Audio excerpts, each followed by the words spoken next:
Welcome to a real cult classic, where we talk about, well, your favorite cult classics. A little bit of pop culture, a smattering of old Hollywood gossip, with a side of scandal and intrigue.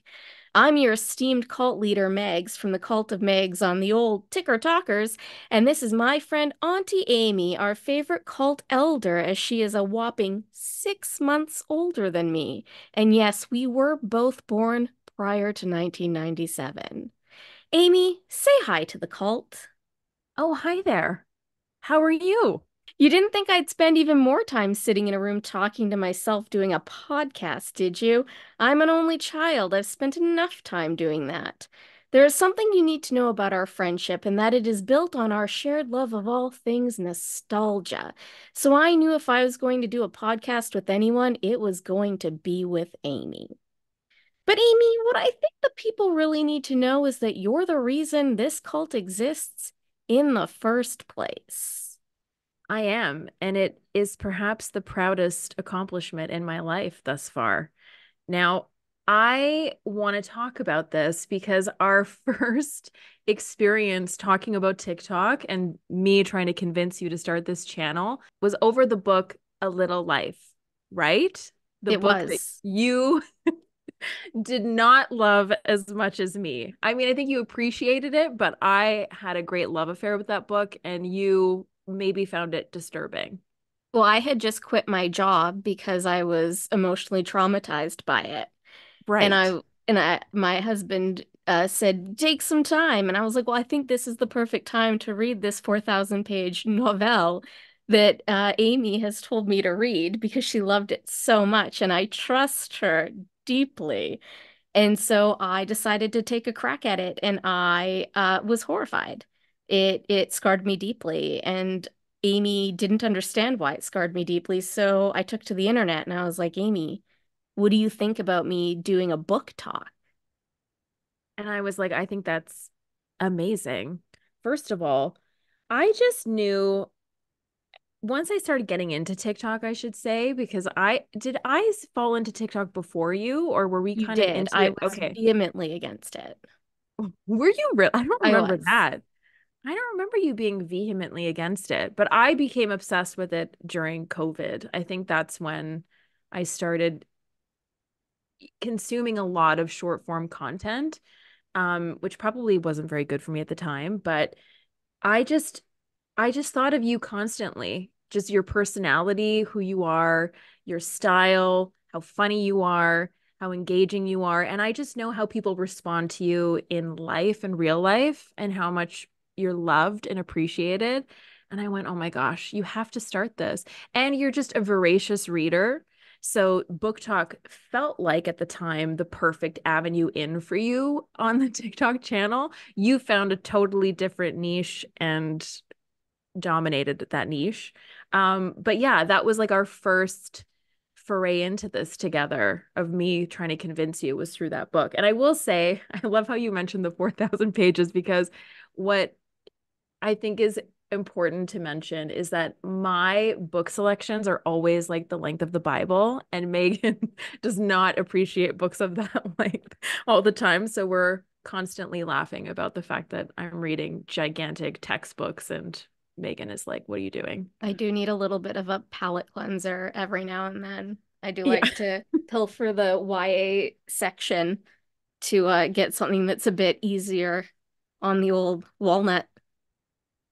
I like those too. I definitely need more of a balance. I can't just read long books all the time. That doesn't make any sense for I do my. think that because we are so steeped in nostalgia that we do need to throw this back to 2014 Yes, we do. when I got a job at a post-secondary institution in the city and was working with these terrible girls and eventually got promoted up to the marketing department. And I was given a tour on my first day, and there was this girl sitting at the desk with this long hair, this witch hunched over her computer, and they're like, "This is Amy. She's our writer." I was like, "Oh, okay, Amy." Amy did not look okay. It was a long day. It was definitely a long day. It was a It long life. it was a long life. When did we actually When did It was we first September talk? of 2014. Our 10-year friendiversary is coming up, so this podcast feels appropriate. Oh my gosh. See, this is another thing you need to know. Megan is one of the most thoughtful people. She will remember every date. She will make you feel so special on your birthdays, on every holiday. She's always got something planned, something to give you. And I don't remember the day of the week. Like, I don't remember anything that has like a numerical label or It's the difference between association. being an only child and a final child. Yes, that's right. It must be. But yeah, so I remember I remember really wanting to connect with you because I thought you were so cool, which I still think I all am the pretty time. cool. You are pretty cool. It's a fair assessment of my being. Which is another reason I wanted you to get on the TikTok because I was like, I know people are going to think you're cool too. But I just remember us bonding over the things that ultimately are what you talk about on this channel. We just always connected over nostalgia, all the things that we loved, movies, Disney, books, makeup, what else? Everything, dogs. Everything we used to chat on business for Skype all the time. Yes. Oh And my then we gosh. built out the social media team in the Yeah. marketing department. We made lots of videos together and they Yeah. wouldn't give us a budget for equipment. So we would have to like gaffer tape a little Sony point and shoot to a skateboard We were to make like resourceful.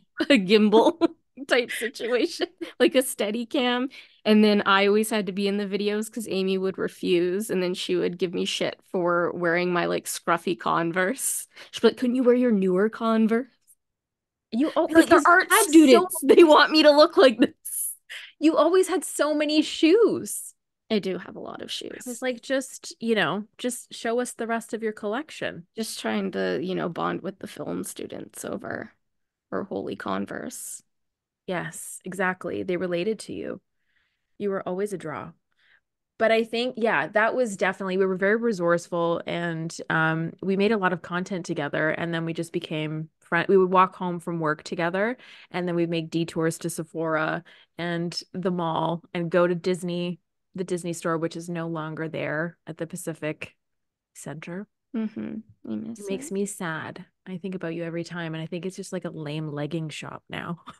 Oh, now it's Hollister.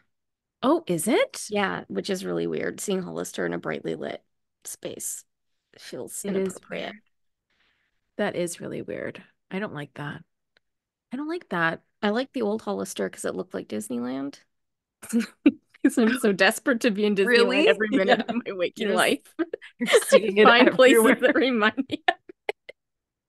Like during the pandemic, I knew every fountain in the city that used bromine to treat their water because it smells like Pirates of the Caribbean. And I would walk to the to get a hit of the fountain. Was this during COVID or just in Yeah, general? it I was know during COVID because I was so desperate.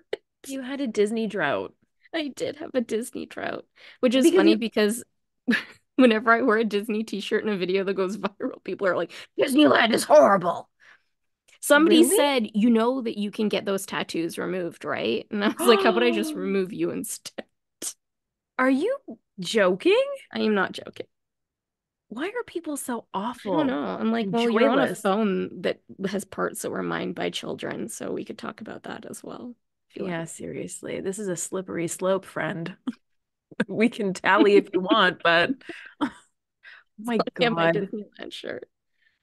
That is just Um, people need to stop. yeah, they do need to stop. So a big part of what Amy and I wanted to do for this podcast was to delve into our favorite cult classics. And fortunately for us, Amy is a theater nerd. Amy is I a big am. fan of the theater. And so she knows a lot about particularly the Liz Taylor type aspect. And I know that everybody loved that series. So take it away, Amy. So first, I just want to say that I was so delighted when you went into the old Hollywood stories on your channel.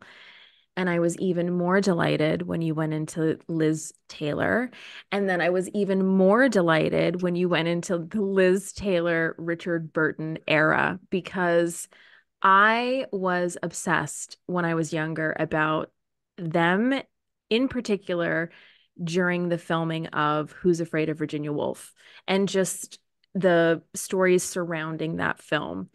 But I also want to do a side note because I know some people on your channel are kind of um, calling you out on not being alive at certain time periods that you comment on. And I just want to confess that I was not alive in 1966 when this film premiered. So sorry, Not that user much of an for elder. what? You're I'm not that not much an of an elder. no, I'm not that much of an elder.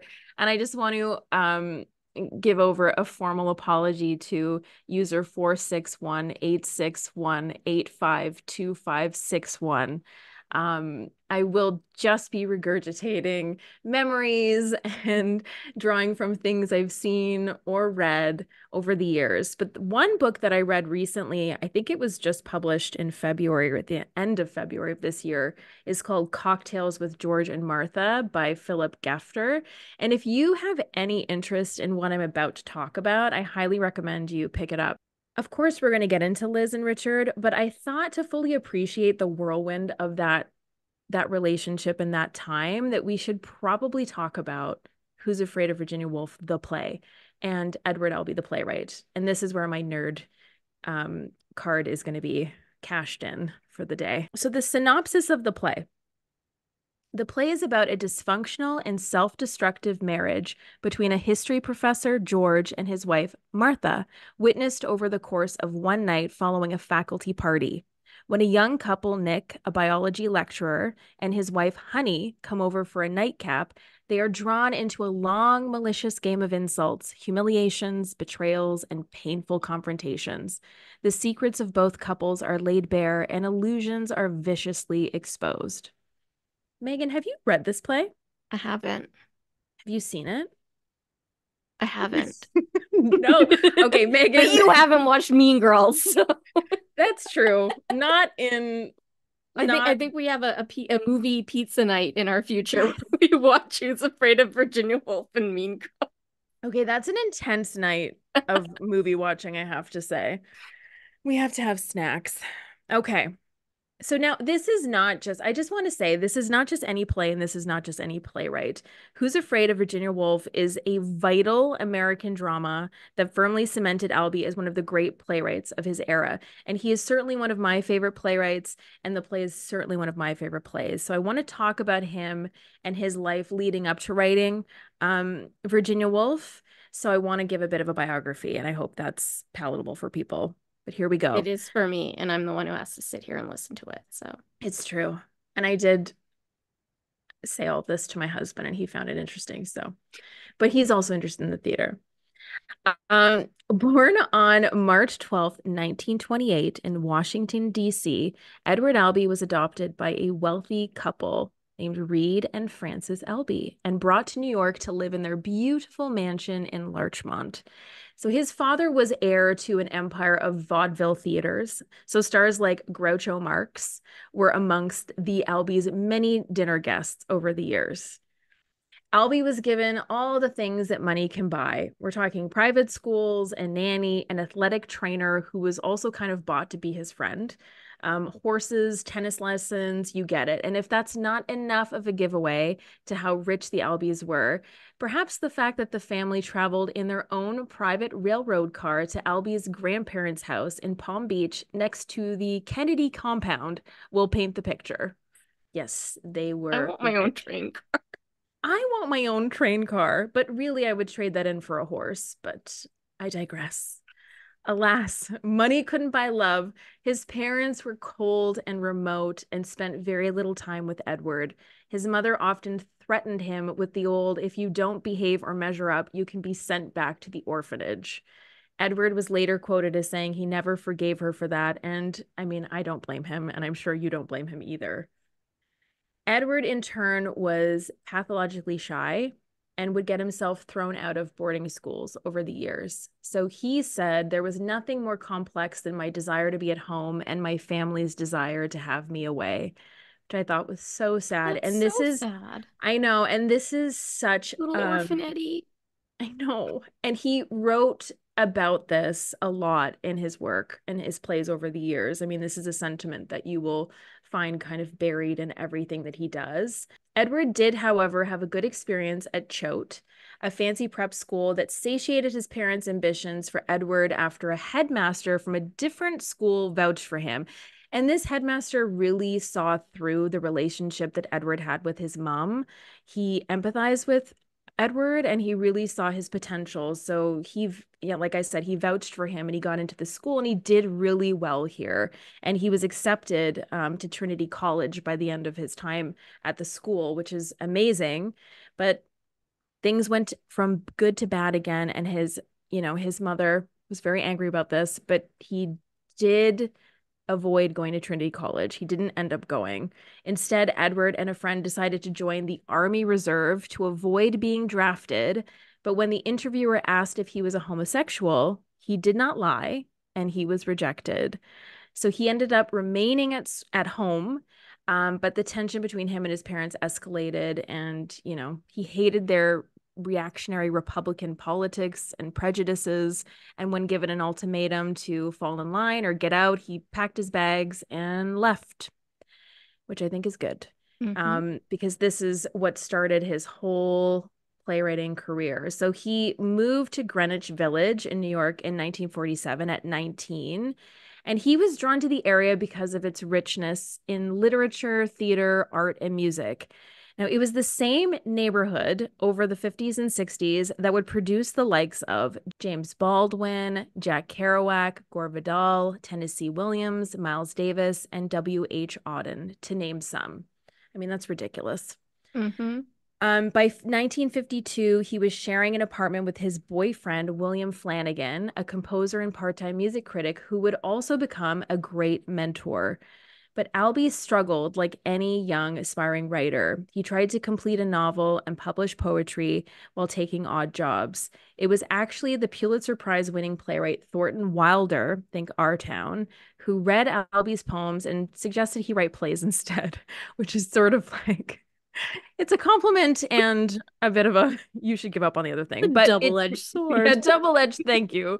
But it did change the course of his life forever, obviously. So thanks, Thornton Wilder.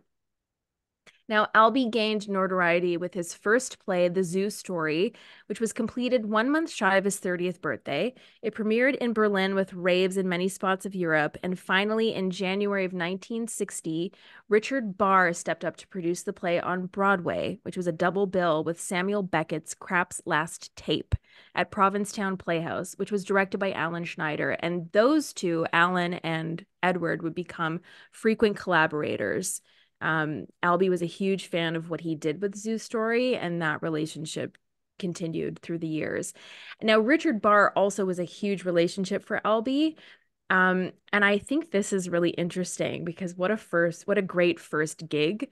But he, right out of Princeton, assisted on one of the most notorious radio broadcasts ever, H.G. Wells' War of the Worlds. We know now that in the early years of the 20th century, this world was being watched closely by intelligences greater than man's, and yet as mortal as his own. We know now that as human beings busied themselves about their various concerns, they were scrutinized and studied, perhaps almost as narrowly as a man with a microscope might scrutinize the transient creatures that swarm and multiply in a drop of water. Do you remember this? Yes. Yeah. So it was I remember presented. how big it was. Like what a big Yeah. deal it was. Yeah. So for those who don't know, the War of the Worlds was presented as a live news flash reporting that the Earth was being invaded by Martians, and it caused pandemonium because people who were listening thought it was true. It was like the Blair Witch of the old days. Yeah. Anyway, I mean, this is an amazing first gig, and it opened a lot of doors for Richard and ultimately led him to Albee. So the Zoo Story got a lot of press. I mean, this was partly because Edward was able to parlay a large sum of inherited money from his family to help with the production. I Take think, that, Eddie's parents. yeah, exactly. Actually, the inheritance was from his late grandmother, and it was in the sum of $100,000. And I think today the equivalent would be like $1 million, which 1 million loonies. yeah, 1 million loonies, which is not insignificant, I will say. Um, and that sort of allowed him to go on to write American Dream, which was another one-act play. And then at the end of 1960, he moved on to work on a new full-length play, a two-act he was calling The Exorcism, which would soon become Who's Afraid of Virginia Woolf. And the title, Who's Afraid of Virginia Woolf, was something he saw scrawled on like a bathroom door in a college bar. And he always remembered it because he thought it was really witty. And being the name of the play, but the exorcism would be relegated to the title of the third act of the play instead. So both remained just different places. And the play would be ultimately produced by Theater 1961. And this is a theater company that was started by Richard Barr, remember, the producer, another producer, Clinton Wilder, and Albee. And the mandate of this theater was to center the playwright, which I think is incredible. Now, the name Theater 1961 would change per year. So every year it would go up by a year. So I think it was Theater 1962 when they actually produced the play. Interesting approach. Yeah, I like it, I think. So Alan Schneider was selected by Albee to direct Who's Afraid of Virginia Woolf. So the first table read was a bit of a disaster. The staff at the theater did not like the play. And I think it was the producers and Albee who were reading it just as like a really like loose table read. So the staff were put off by the fucks and motherfuckers. And the producing team, although, I mean, it's never nice to hear that people don't like the play, but they were undeterred. Albee was willing to revise the script and sacrifice some of the swearing, but it did kind of put into question whether or not this was going to be a successful play on Broadway or if they were even going to be able to get to Broadway with it. Nonetheless, they secured a venue for the premiere on the condition that they cast stars in the roles of Martha and George. So who do you think they went to first? Who did they go to? Katharine Hepburn and Henry Fonda. Now, Katharine had just finished filming the film adaptation of another masterful play by Eugene O'Neill of that same era called Long Day's Journey into Night, for which she would receive an Oscar nomination. She read the script and declined, claiming that she was not good enough for this role. So you see, everybody's got insecurities, even Katharine Stars Hepburn. are just like us. They're just like us. Imagine Katharine Hepburn saying, I'm just not good enough for this. Meanwhile, Henry Fonda's agent read the play, found it disagreeable, and didn't even give it to Henry. Henry found out about this later, fired his agent, and he would later write Alan, the director, and tell him that his greatest regret was that he never got to play George. And like, I like Henry Fonda. Obviously, he's insanely talented, but I can't picture him playing George. And when you watch the movie, you'll see why. Next, they offered the role to none other than Richard Burton. Ooh. But he declined. Do you know why? These are real-time reactions. These are real-time reactions. Why do you think Richard Burton declined to star in the Broadway production of Who's Afraid of Virginia Because he Woolf? knows he always has hoped that it'll be better the second time around. That's a good guess. Zing.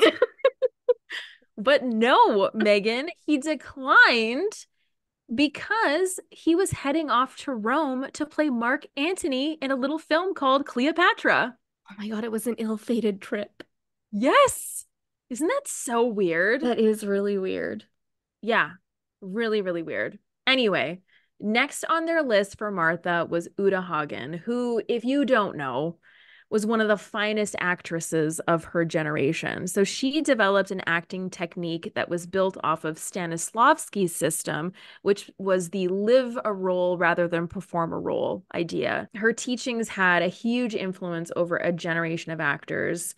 So she developed the talents of Matthew Broderick, Sigourney Weaver, Jack Lemmon, and many others. And she was even a vocal and accent coach for Judy Garland, just to Oh, give you an idea. Yeah, Uda is like legendary. So she read the play and knew within 4 pages that she wanted to play Martha. But she also knew that she did not want to work with Alan Schneider, who had a reputation of being great with playwrights and producers, and according to Uda, a sadist with actors. oh my God. And I think she even had someone in mind to play George, and she went to him and told him who was directing, and he said, I don't even want to know about the play. If he's directing, I'm not doing it, like vehemently against it. So she really thought about it, and it ultimately she was convinced when it was made clear to her that Schneider would not be replaced, and she just really wanted to do the play, and she's thought, okay, I'm going to navigate this and find a way to do it because she couldn't give up Martha. Now, Arthur Hill will be cast as George. He was a lesser known actor at the time, but he was really impressive and made an impact on the producing team. And then relative newcomer Lane Bradbury was cast as Honey, but would later be replaced by Melinda Dillon, and George Grizzard was cast as Nick. And Albee, Barr, and Wilder raised about $55,000 from 20 or so investors, and they put their own cash in to, I think, reach about $75,000, A and they were lot. off to the races. Yeah, at that time, that's a lot. And I A think lot they of only loonies. it's a lot of loonies, and I think they only needed about $55,000, so they were definitely, they made their money. Now, rehearsals started a bit shaky because Arthur was stuck on set for a movie in London. So Albee filled in to read for George. And Uda wrote in her journal, Edward reading George badly. I think Edward is a genius. So naturally, I have a crush on him, but he can't act. So Hill finally arrived days later and the process flew. And I think this is interesting too, because Uda and Arthur were complete opposites, apparently. According to Schneider, Uda worked from inside, never losing hold of her inner impulses and instinctive grasp of the moment's truth. And Arthur was a technical actor. Each move, each gesture came from outside, studied, and deliberate. So I think this drove Uda a little crazy. I think she found Arthur that was pretty needy of the director's attention. And he was the type of guy who would sort of time everything too. So I think Schneider talked about the fact that he needed to know when he was to stir his the ice in his glass because he was going to hit a syllable at a certain point and like move his arm at that line. Like he was that methodical, and Uda was just much more about, you know, Just like drawing from, instinctual and yeah, she and just more fluid and responsive. But Schneider to said, to Arthur's credit, like however technical he was, it didn't you couldn't see that work. He just looked seamless, like as seamless as Uda. And it wasn't until Uda's husband saw a preview performance and told her that he was a great counterpoint to her, like they worked really well together, that she finally accepted him, and was sort of like done with the criticisms and was able to move forward. Now, in terms of the guests, Grizzard and Dillon. Now, George Grizzard was sore about not being informed about the recasting of Honey, which I think had more to do with the fact that Melinda Dillon was a few inches taller than George, making George the shortest actor on the stage. And it took the director a lot of praise and a pair of Adler elevator shoes to keep George from quitting the production.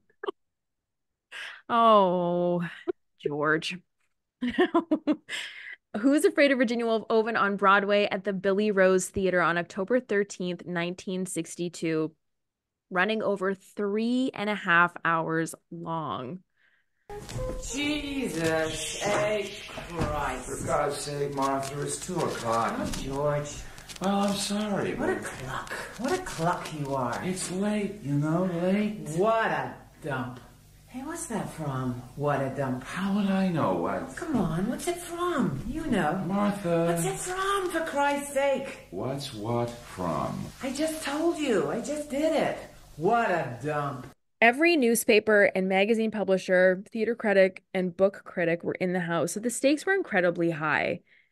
Were they prepared for Martha and George, this married couple, this explosive and raw meditation on a marriage that was in conflict with what was popular at the time. You have to think about what was in the media and what were examples of marriage. Think Lucy and Ricardo, the Cleavers and Leave It to Beaver, and even the Kennedys. The play really challenged that light, wholesome narrative that encapsulated American values. It was uncompromising and something that audiences had not seen before. When the play ended at 11:40 p.m., there was a moment of silence, then thunderous applause, followed by curtain call after curtain call for the actors. And Schneider said that it was the most exciting night he's ever had in the theater. But not everyone agreed.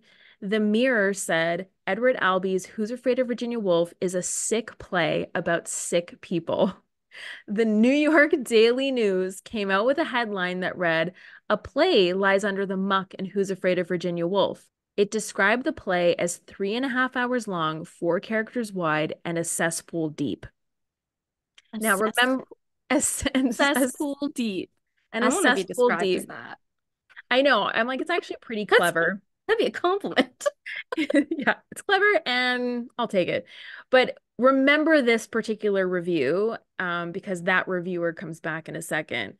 But just as things were looking grim, the New York Herald Tribune's review came out saying it is a brilliant piece of writing with a sizable hole in its head. It need not be liked, but it must be seen. Now, some might take that as a backward or backhanded compliment, but the next morning, a line of more than 100 people stretched down the block waiting for box office to open. The New York Times would come out with a glowing review later, adding to the excitement. And Albee's peers went and loved the play. Tennessee Williams, for example, and I had to have a shout out for Miss Colleen Dewhurst, the original Marilla in Anne of Green Gables, who was actually offered the part of Honey in the matinee performances, but had to turn them down. But she loved the play and talked about feeling like she was witnessing history when she was at opening night. But for Albee, the most meaningful response came from John Steinbeck, who had just won the Nobel Prize in Literature. So he went to opening night and sent this note to Albee. "The flash of the moment of truth is blinding. When Walt Whitman sent his home-printed copies of Leaves of Grass to the not-so-called giants of his time, only Emerson deigned to reply. He said, and I want to plagiarize, 'I salute you on the threshold of a great career.' Isn't it interesting that only the vulgar papers found your play vulgar? But that was inevitable, I guess. I want to see it again and again." And like, imagine getting that note from John Steinbeck. I Like, would have died. yeah, I would have retired. Like, I'm done. I'm I done. can't do anything more than this. Here are my papers. Here are my papers. Like, wild. Tennessee Williams, like, just these names, it kills me. But again, theater nerd. But speaking of vulgar papers, remember that cesspool review that I just referenced? So the same author, John Chapman, would double down on his opinion a week after opening, publishing a follow-up review with the headline, "For dirty-minded females only." And this I love. This did not dissuade his wife from buying tickets for the members of her Westchester Garden Club. Just want to say, get it, Mrs. Chapman. That is so great. So this headline contributed to the craze surrounding the production because people were either buying tickets based on the merit of the production and the play, and then there was a whole group of people that just thought it was dirty and that there were sexy scenes in it. So they sold tickets. Yeah, like they sold tickets like hotcakes. So the production paid its investors back in only 31 performances, putting Albee on the pedestal he deserved. He was even invited to the White House to meet President John F. Kennedy. It had a similar reception in Europe. It just sort of it was like there was a storm of this play and everybody it just impacted everyone who saw it. So in the end, Who's Afraid of Virginia Woolf played a total of 644 performances, all sold out. And the production won a Tony for Best New Play. Uda and Arthur each won a Tony for Best Actor and Best Actress, as did Schneider for his direction. And it was awarded the Best New Play by the New York Critics Circle. But, and this just makes me so mad. In May 1963, the Pulitzer Prize Board of Trustees announced that there would be no prize for drama that year, even though Who's Afraid of Virginia Woolf was nominated by the jury. They decided, instead of giving it to this play, that they would just not give an award out. It was a direct and intentional snub of the play, and while it was a deeply controversial decision, it cemented the fact that Albee had made a tremendous impact on Broadway. The play simply scared people. And unfortunately, while the majority of reviews had acknowledged the play's brilliance, critics began to turn on it because of Albee's homosexuality.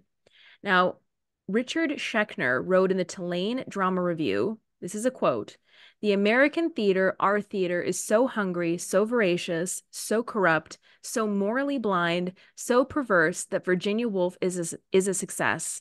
I'm tired of morbidity and sexual perversity, which are there only to titillate an impotent and homosexual theater and audience. I'm tired of Albee." Well, I'm tired of you, Richard. Oh my gosh. Like, can you imagine the audacity of this at that time? And he wasn't the only one. Then came Joseph Hayes, the author of Desperate Hours, who wrote an essay in the Sunday Arts section of the New York Times accusing contemporary playwrights of misrepresenting the fundamental beliefs, feelings, convictions, or aspirations of the American people. And of course, he would be the arbiter of the experience of all American people, Megan. And while this essay seems general enough, he zones in on Edward Albee and Tennessee Williams, blaming them for imposing their own sick views on the public. Except he didn't have a problem with Eugene O'Neill or Arthur Miller, two heterosexual playwrights. They were completely immune to his criticisms. So Albee, this is gangster. So Albee was asked by the Times to write a rebuttal, which appeared in the same spot the following Sunday under the headline, "Who's Afraid of the Truth?" Much of his response is brilliant, but here's a highlight. And full disclosure, I have actually used this quote over the course of my theater career as like just my mantra. Like, it's so good. "If the theater must bring us only what we can immediately apprehend or comfortably relate to, let us stop going to the theater entirely. Let us play patty cake with one another or sit in our rooms and contemplate our paunchy middles." I love him. I love him. It wouldn't be the last essay or review of its kind. Even the novelist Philip Roth contributed some writing in this capacity. Remember that Pulitzer Prize snub? Albee would be given the award 3 times, one for A Delicate Balance in 1967, then for Seascape in 1975, and finally for Three Tall Women in 1994. Love him. Love that. He deserves them all. His career is insane. I'm not going to go into his career. I just wanted to talk about him and the play before we get into part 2 next time about Liz and Richard and the whole whirlwind of this film adaptation. But I will say, if you are interested in the play and want to see it live and you live in Ontario, specifically Toronto, Canadian Stage is doing a version of the play starring Canada's own superstar couple, Paul Gross and Martha Burns, in January 2025. And I would actually love to fly down and see that. Megan, you're coming with me. Who wants to fly us out to Ontario to go see a play?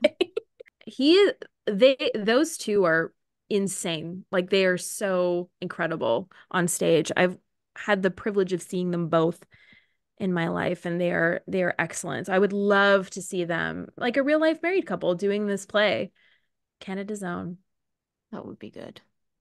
So that's what I got for you. That's it. I'm gonna follow that up with a current pop culture couple. Yes. Everybody's favorite country music superstar couple, Billy Ray and Tish Cyrus. I can't wait to know. See, I don't know about this couple, so you have to teach me because I don't know what's going on with them. Well, there's been some controversy, so I thought you would find this interesting. And I'm gonna do a video on them, so this will be a little precursor. So Tish, who a lot of people have been calling Trish online, which kills me every time. I actually thought it was Trish. Tish? It's not Tish. It's actually not even her legal name. Okay, it's Tish? It's Tish. It's not Okay. Trish. It's Tish. So Tish and Billy Ray, okay, Yeah. his achy breaky heart, get married on December 28th, 1993. But they've already done a lot of living before this, Amy. At the time of their marriage, they had already had little Destiny Hope, who was a year old, and Tish was firmly up the spout with their newest fetal collaboration, Brayson, who would arrive Earthside on May 9th.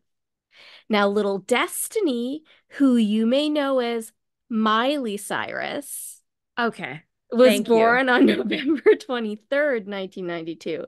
But 7 months prior, on April 8th, 1992, Billy's ex-girlfriend, Kristen Lucky, had given birth to Billy's son, Christopher Cody Cyrus. This feels like Dynasty It already. is, right? Billy's just getting everybody pregnant. Oh my Um, gosh. so like it's already messy, and these two aren't even married yet. They're already in deep. So after they get married, Billy adopts Tish's kids from her ex-husband, Baxter Helson. And those kids are Brandy and Trace Cyrus. Now, I Okay. don't know if you remember Trace Cyrus from Metro Station. He was like really I shake, shake, shake, shake, a shake Yes, it. yes, You know yes. that?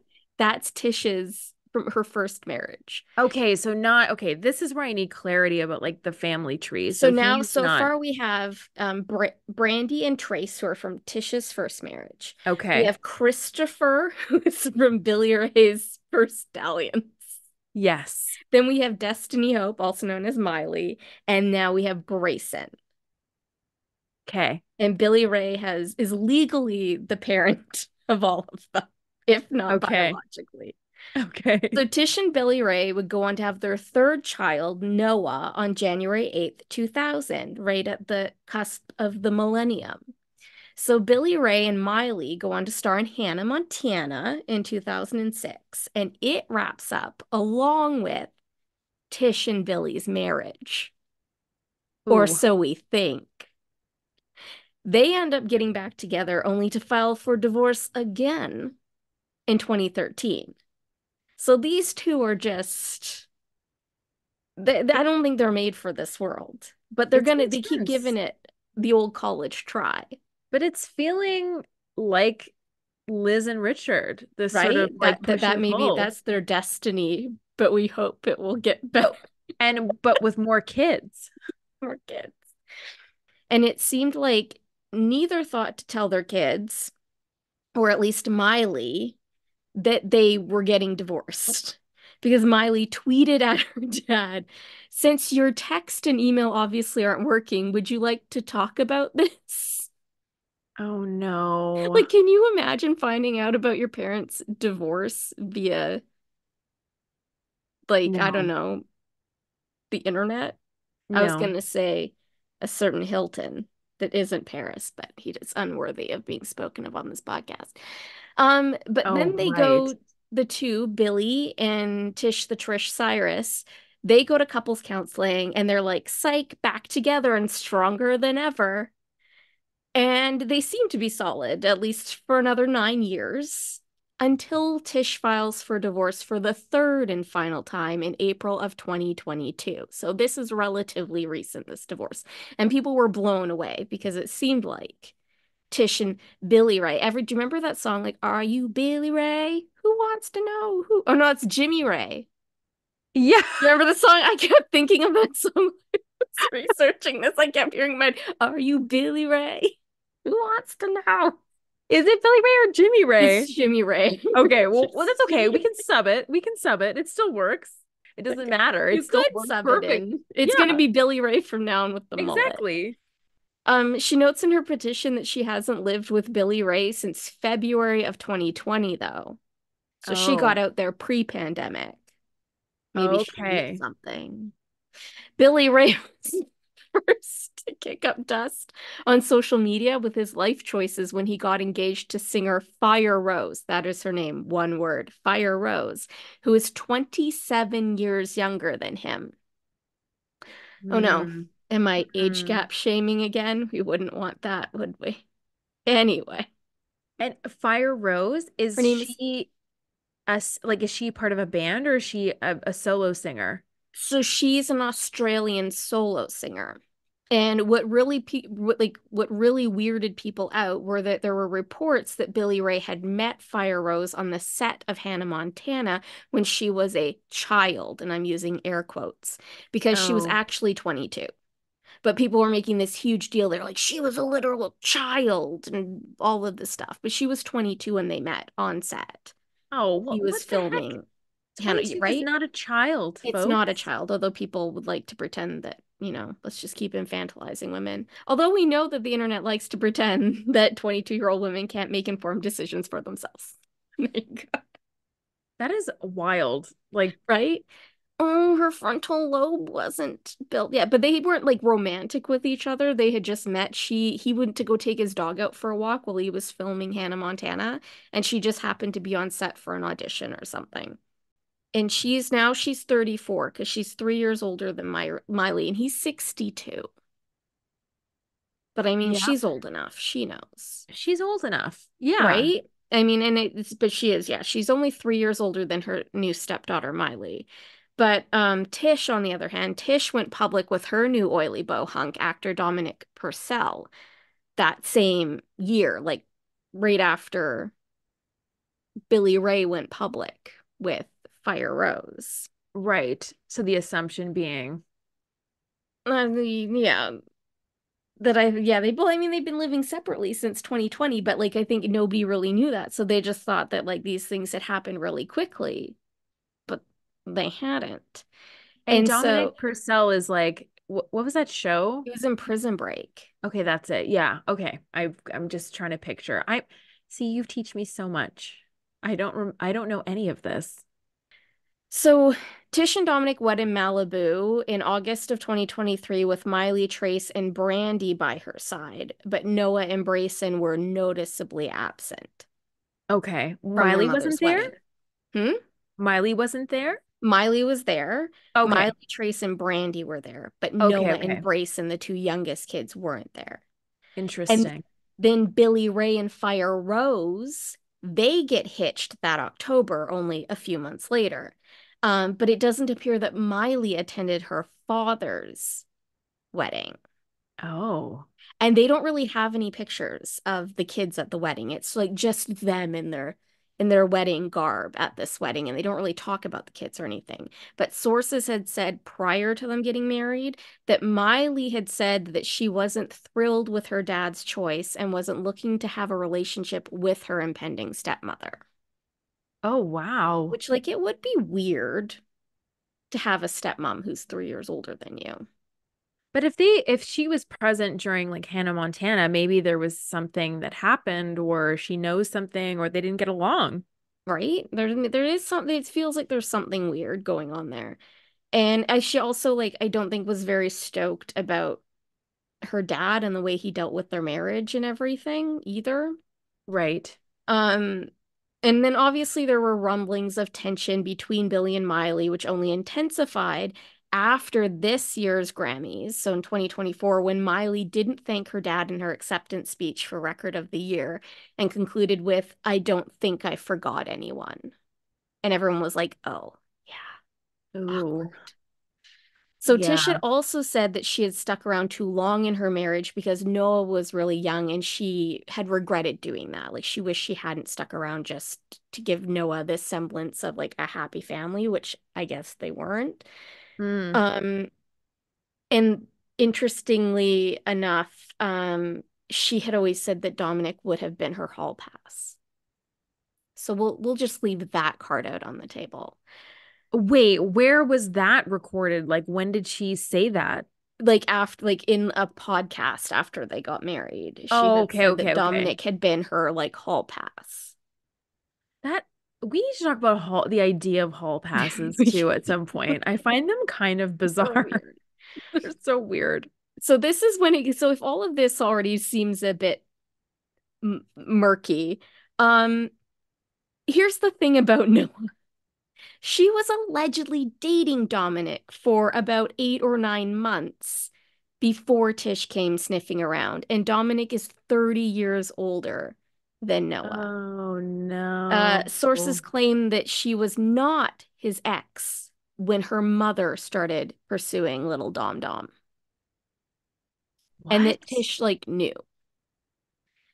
Now, Tish Oh my claims God. that Dom first slid into her DMs in 2016, but she was still married and didn't pursue it, even though Dominic was conveniently her hall pass, like I said. Um, and like she knew, Miley knew, they all knew that Noah was dating this guy. Like Tish was like, "Oh yeah, I know he's dating my baby child, but I'm just gonna slip in there." And Miley ended up taking her mom's side, and she actively like made sure that Noah wouldn't crash the wedding. And What? that's why there are photos of Noah that weekend in Walmart wearing a t-shirt with Billy Ray's face on it. Whoa. And this is confirmed about this relationship with Hmm. Dominic. This isn't rumor based. No, this is like people. I mean, it's sources close, but I always when people are like, "Oh, I would hate for people to know this much about my life," and I'm like, "Well, either your sources who are close to you, you need to cut from your life, or you're being like, yeah, you leak that." Whoa. I And mean, that so, is messy. right? And now Noah is engaged to her boyfriend Pincus, who's like a fashion designer. They got engaged 2 months after dating because Noah really does like to get engaged. But she apparently is still pissed at Tish and Miley for this perceived betrayal. Well, So it's what do not even you much. think about that? Would you be pissed? Oh yeah, I'd be pissed if I was like dating some dude and my mom like took him from me. I mean, I don't, just for the record, I don't think that people can be stolen or taken because that's a big thing that's been coming up with this whole Angelina Jolie stuff. I don't think people can be stolen or taken. I think if they want to go, they go. But like, yeah, that's really shitty of a mom to be like, well, just gonna sneak right in. What is that video? Like, I'm just gonna scooch right in. I'm gonna scooch right in here. Gonna scooch right in. Well, that is really complicated. I mean, it's one thing if you have someone's blessing, but I feel like there's no way around. I mean, 8 or 9 months is not insignificant, Mm-mm. especially she got engaged in 2 months to this new person. So, Mhm. I mean, people have relationships at different paces, but I feel like that's enough time for it to be, yeah, to make it really messy and awkward. And have your mom like slide into your dude's DMs. Like that means Yeah. that they've both diddled the same guy. Like you're getting your daughter's seconds. That's an ick. I don't want to yick that I don't want to yuck anyone's yum, but that's not one that I can, My God, I haven't heard that in a can while. support. But like the emotional damage there, like, is there no accountability for your child's feelings? And I mean, maybe they have had, I have no idea. I mean, I'm hearing this from the first time. So who knows what conversations went on or if there were attempts at like Apparently she accountability like would there. like I mean I originally read that she didn't care about Noah's feelings and now she's saying that she would like to mend fences, but I think it's just like that betrayal. And then also Yeah. what was going on that you'd be afraid that she'd crash your wedding. And like wouldn't you want Yeah. that resolved before you walk down the aisle? Well, that's what I mean. It just seems like the priorities are off. But Like you cared enough about her feelings to stay in your marriage that you weren't happy in, but not enough to well, maybe that has something to do with it. Maybe there's some like some underlying subconscious, resentment yeah, with this like child. subconscious stuff. Like who knows? But also, if she was open about this person being her hall pass, was Noah aware of her mother's like crush? Affinity for Not him. that that excuses it, but I just also find that funny. Like, does she, she go, that'd be like me going after Kevin Costner and being like, haha, mom, look what I got. To be fair, I think we would all go for Kevin Costner. Yeah, I did just watch little clips of Field of Dreams for the Gabby Hoffman video, and he was quite, I got it. I was like, mom, I get it. I get it. Oh my gosh. Yes. I was like, where did I just see a clip from Field of Dreams? It was your video. Ooh. Can we just take a quick veer left here for a minute? Yeah. Because when I was getting that clip, I always thought it was if you build it, they will come. But in the clips, it's if you build it, he will come. And people were in the comments like, is this a Mandela effect? I always thought it was if you build it, they will come. Yeah, me too. right? Does it shift? I haven't seen Maybe it that does, but that movie. was the clip that I found was him in the cornfield. Yeah, I have not seen that movie in years, so I don't remember if it shifts or something, I but feel like that'd be a good summer movie. I always like a baseball movie in the summer. I don't know why.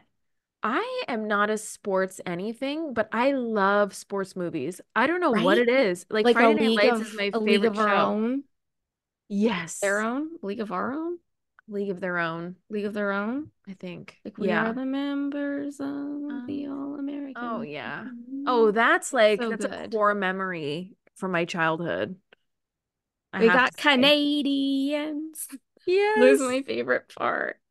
Oh my God, I loved it so much. I had a crush on Tom Hanks in that movie. I don't know what that says about me, but I did. I loved him. And I really wanted him and Gina Davis to get together. Oh, yeah, I really needed that to happen, and it doesn't. it doesn't. It's okay. But no, Friday Night Lights is one of my favorite shows of all time. I don't know what it is with sports movies and sports. Just, Sandlot. yeah. Oh my God. There we go. There's Mighty Ducks, also the entire trilogy. I think it's Miracle, the because they were hockey so drama. big when we were kids Yeah, that it maybe. does feel very nostalgic. And they always came out in the summer, and the summer was just like this nostalgic, like comforting time Yeah. that they take you back there. But I also think the stakes are just so high in sports, right? Like I'm rooting for it's the underdog. yeah, Rudy, don't even get me started. Sean Astin, Oh, I he's want the to do a whole cutest. episode on just Sean Astin as the underdog throughout my childhood. Like Oh, maybe Samwise I'll have to Gamgee do a and crushed on Rudy. him, and then we could do a supporting podcast Oh my God, we that we should could do a release that crush on week. him. Hey, Amy. Yes, Megan? So there's been a topic of conversation that has been coming up on my old TikTok these last few days, and that Okay. is regarding me mentioning ages, specifically couples who have large age gaps, like Mary Kate and that Sarkozy loser. People have been when don't seem to notice that I mention ages in every single video, but they think just mentioning it uh it's me shaming it, even though there is 12 years between my parents, so I don't think that's a thing. But I know that you have dated some elders in your past, Dated and that there's elders. a little bit of an age gap between you and your husband. So I was wondering, one, do you think that I am shaming people? But two, do you feel personally attacked by me mentioning ages? And three, No, what do you think about it? I don't feel personally attacked. And I don't think that mentioning the age gap is anything other than good reporting. Thank First of all, you. I don't think there is any judgment. I think you're not projecting anything onto that. You're just stating facts. Now, in terms of what I think about age gaps, as long as the participants in the relationship are consenting adults, I just go, it's none of my business. Now, if there's a circumstance in which someone is underage, that's Hmm. obviously a problem.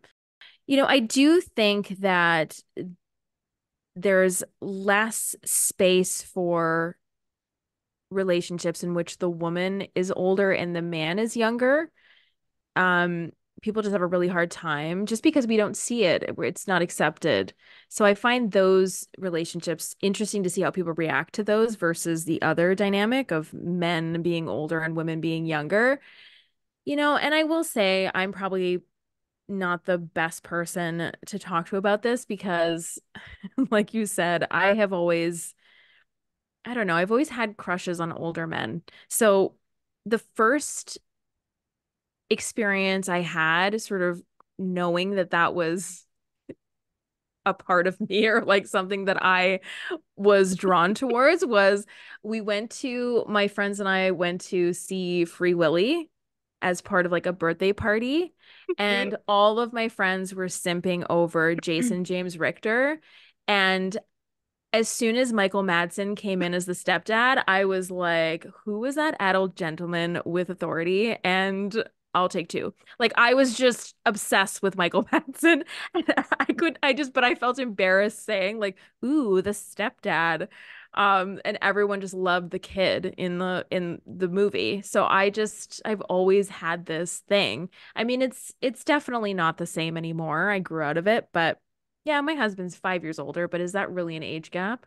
I guess it is. I feel like there's like people obviously lack the nuance because it's TikTok. There's like me being like, there are two things can be true at once. People are like, wow, thanks for saying that.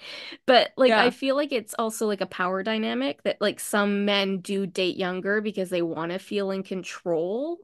And like Yeah. that, I think that's what happened in the Mary Kate situation. And that's why people are like, well, couldn't she afford her own house? Well, yeah, but she wanted to give him a semblance of power because I think he didn't feel like he had power because she has so much more wealth and fame than him.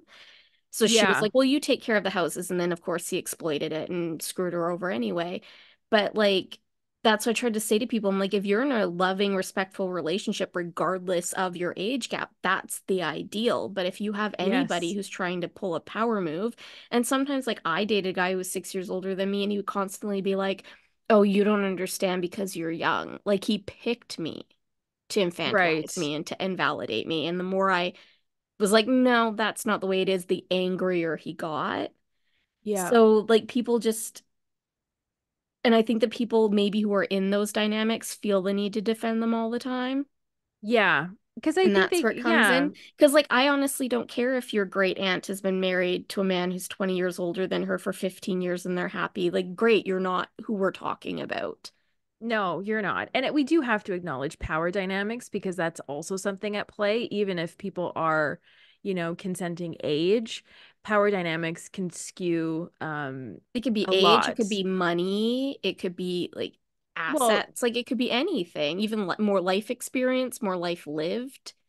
and I just saw this TikTok of a person who explained that she had an OnlyFans and she was taking this class with a teacher who paid special attention to her, and then she found out that he subscribed to her OnlyFan Ew. fans account, and she was kind of going to TikTok to ask people their opinions about it and to see like, and the amount of especially men who are like, I don't see a problem with it. If you're starting an OnlyFans account, then don't you want people to pay for it? Like, why are you complaining? And it's like power dynamics, dude, that goes Mhm. against like school conduct and code. You can't just be engaging in that way with your students. You know what I You're not mean? supposed to be friends on any social media unless it's consensual. No, no, it's ridiculous. But also, yeah, like as if people who have OnlyFans accounts are not able to express boundaries and concerns and discomfort. Like